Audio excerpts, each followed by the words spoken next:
যারা এই সংস্কার করে তারা কিন্তু নারীর স্বাধীনতা অথবা নারীর উন্নয়ন নিয়ে কোনো কথা বলে না। আজকে ষড়যন্ত্রের গন্ধ পাচ্ছি আমরা। মিটিং থেকে বেরিয়ে এসে আমরা জনগণের সামনে, দেশের মানুষের সামনে পরিষ্কারভাবে তুলেছি আমরা যে কোন কোন বিষয়ে আমরা একমত এবং কোন কোন বিষয়ে আমরা দ্বিমত পোষণ করি।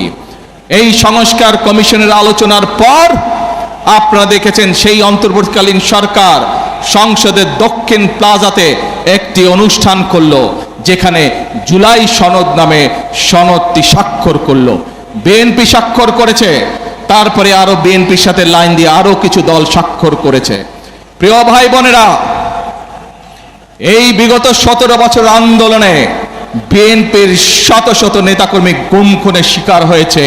বিএনপির লক্ষ লক্ষ অর্ধ কোটি নেতাকর্মী গায়েবী মামলায় নির্যাতিত হয়েছে। আজ এই হাজারো মানুষের সামনে দাঁড়িয়ে, এই মিডিয়ার সামনে পরিষ্কারভাবে আমি আবারও বলে দিতে চাই, সংসদের দক্ষিণ প্লাজায় দাঁড়িয়ে বাংলাদেশ জাতীয়তাবাদী দল যে জুলাই সনদে সই করে এসেছে, সেই জুলাই সনদের প্রত্যেকটি শব্দ, প্রত্যেকটি অক্ষর আমরা ইনশাআল্লাহ এক এক করে বাস্তবায়ন করব। কিন্তু বারবার পরিষ্কারভাবে এই কথা বলে দেওয়ার পরেও আমরা দেখলাম যে কিছু রাজনৈতিক দল সংসদে এবং সংসদের বাইরে জনগণকে বিভ্রান্ত করার জন্য কিছু কথাবার্তা তারা বলা শুরু করেছে। প্রিয় ভাই বোনেরা, অন্তর্বর্তীকালীন সরকার 11টি কমিশন করেছিল।